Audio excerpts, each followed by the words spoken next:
Maybe she will. Okay, do you have your related rates packet from last week on Friday? Yes, ma'am. Have those out. We're going to start those in a second.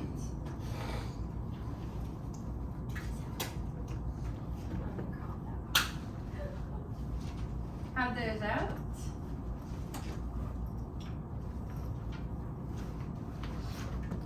Perfect. Okay, we are starting off with 2.7 related rates. So we spent Friday talking about this kind of connector piece. We're moving on from being able to take the derivative. Everybody, what's a derivative?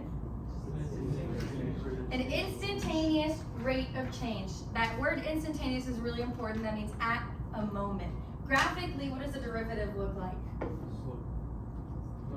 The slope of a tangent line. Now, with that, we also have something called average rate of change. What is average rate of change like graphically? Slope of a secant line. Slope of a secant line, how do we find that? Yeah, change in y over change in x. So we're focusing on, I want to talk about instantaneous rate of change and what that looks like in real life. What that looks like with real world problems versus just, hey, here's a function, find the derivative. So let's consider this question. Someone want to read it for us? I'll read it. Go ahead, Mike. A 10-foot ladder is leaning against the wall. Suppose you pull the bottom away from the wall at a rate of 1 foot per second. At the same time, the top of the ladder slides down the wall. Does it slide down at a constant rate, start out slowly, then speed up, or start out quickly, then slow down? Any predictions? It depends on how you pull it. What do you mean? Oh yeah. So we're pulling the base constant. Is the top piece gonna slide down at a constant rate too, you think? Yeah. Or different ones? The triangle's always going to be like the same measurement. You think? We're gonna go faster at the end. Oh, you think maybe faster at the end? How about we try it? Well, that's if like your How hand do we control figure it is out? very I good. think we should figure it out. Let's figure it out. Okay, before we start doing a problem, I want to do this like in real life. So if you don't mind, Caden's gonna stand up and he's gonna push his desk a little bit forward. And we're gonna get maybe like 3 or 4 of us over there to do the experiment, and we're gonna need a couple of recorders. I'll do Okay? the Come on up. experiment. Couple of recorders, couple of experimenters, gather around. Now, of course, it's not actually a ladder, right? Spoiler alert.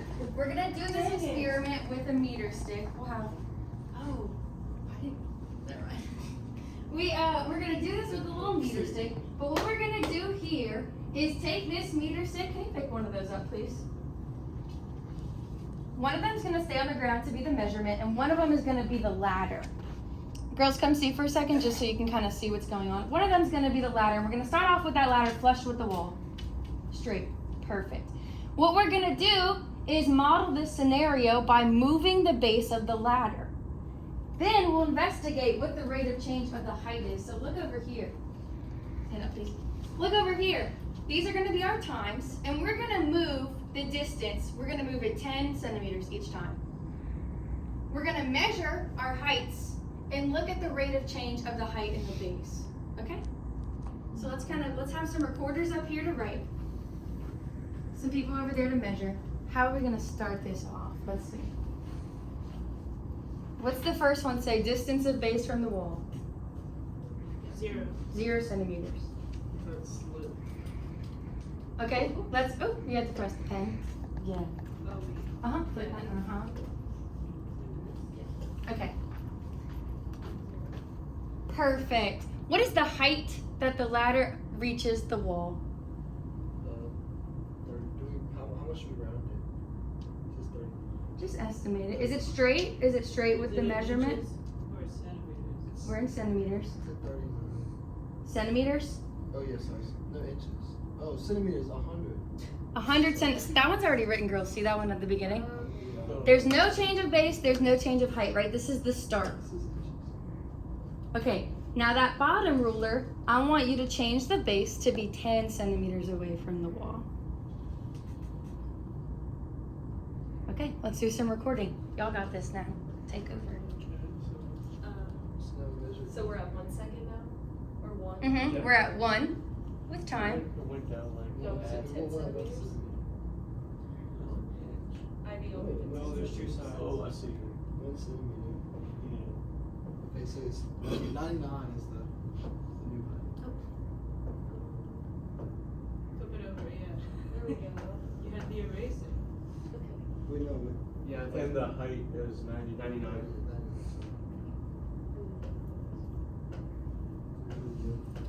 So the string is gonna they have to do the change of the base and then change the height as We well. did it after. I think we don't do that. Change in height 1 centimeter. Mm-hmm. Perfect. Perfect.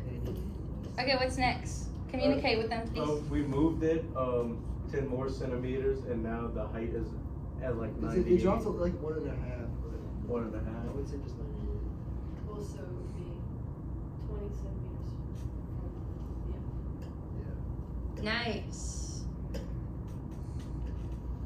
Perfect. 98.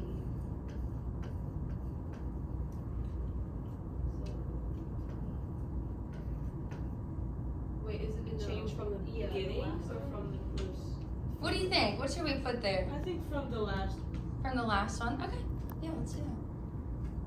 So these are like the derivatives, right? Yeah, what do you think? What kind of connection? Let's do a few of these and then let's talk about what connections we're making. But keep thinking about that. Let's do a few more. Let's talk about that. Wait, from the last one? Or the height too? Yeah, okay. Now it's at 95. Ooh. 95. And y'all moved it 10 Yeah, we moved it, centimeters from Yeah, yeah. so it's here.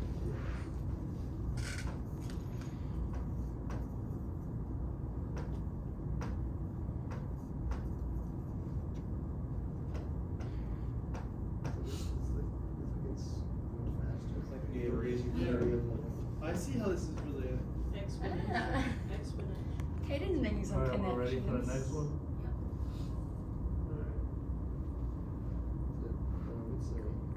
It's 91. We moved it 10 more centimeters, and it's at 91.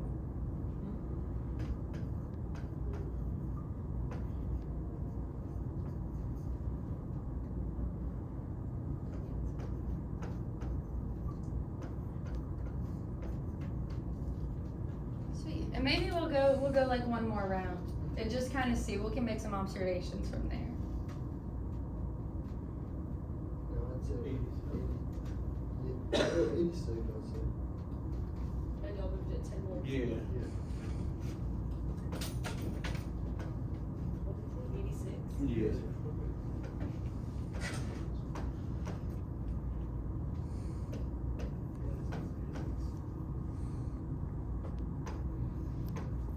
Oh, wow. So what was going on? Thank you guys.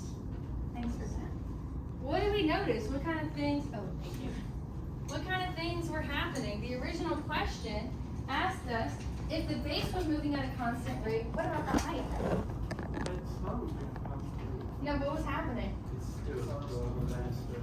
The lower And then I you think it slowed down again. Yeah, It started off slow, going faster, and you think it might start to slow down if we kept going? I think so. Maybe. I don't agree.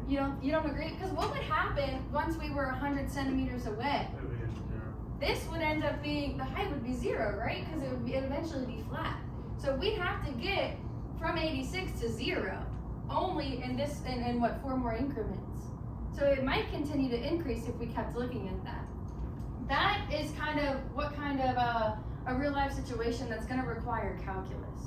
Let's talk about an equation that we could maybe use to model this thing. What kind of, take a look, see, oh, it's still already up. Take a look over there. What did we create? What scenario? Oh, it's a triangle. What kind of formulas, what kind of triangle is it? Oh my god, it's a right triangle. Who do we know that has a very special formula for a triangle? Oh my gosh, it's Sir Pythagoras. And what's his formula? The Pythagorean The Pythagorean theorem, which is? A squared plus B squared plus C squared. Okay, this you've been able to do since before calculus. A squared plus B squared equals C squared. What does it help you do just on its own? lengths of right triangles. But however, when we were taking that ladder per se and we were moving it down the wall, now we're taking something that was static, just a triangle looking for sides, and we're making it dynamic. We're moving it. We're changing the sides. What do we use for rates of change when we're in calculus? The derivative. So, what if we derived this? What would we need to derive it with respect to? With respect to time. Now let's see what that would look like. Good? 2a dA over dt. What else? Everybody. Plus 2b Yay! dv over dt. Perfect. Equals 2c dc over dt. Okay, now let's talk about what each of these mean. A is a side length. Say in this scenario, who do we want to call A? Which side length would we like to call A? So The tall one. The tall one, what does that mean? What is the tall one? In context, what was that? What were we measuring when we measured the tall one? The height. The height. So maybe this guy would represent height. What would dA dt represent? The rate at which the height changes. The rate of change of the height. Consideration, wouldn't C be a constant? Oh, I love that you said that. I love that you said that. We'll come back to B in a minute. Caden just said something important. He said C would be a what? Constant. Why? Well, 'cause the actual length of the that. hypotenuse never changed. The hypotenuse never changed. The hypotenuse was the ladder, the meter stick. We never grew or shrank that. So what's wrong with our derived equation? It should stay at, it should be 0. What should be 0? The C, 2c dc over dt. Yeah. Should be 0. There was no rate of change for C. So what does B represent then in this equation? That would be the length. Or The- the base. Yeah, this base length that we're talking about. So dB dt would be Change of base over respect. the rate of change of the base with respect to time. So where we're going with this is given a scenario that we maybe can't do an experiment for to figure out all of these little pieces, we can maybe be given some of this information to solve for some of the missing pieces. Does that make sense? Okay. Let's take a look at, what we're gonna do today. What we're gonna do today, who wants to read it? With excitement. I'll read. Someone else, come on. Go for it. I can apply the product, quotient, and chain rules along with techniques of implicit differentiation to find rates of change with respect to time and solve real-world problems. Amazing. How much of this do you already recognize, already know to do? Most All of of it. it. Most of it? All of it? What pieces do we know? Product, Hello? Hello? We know this. Rate of change. Rate of change with respect to time to solve real world problems. To solve real world problems. This part we kind of know. We can write it at least, the notation, but the actual solving and finding part is where we're going.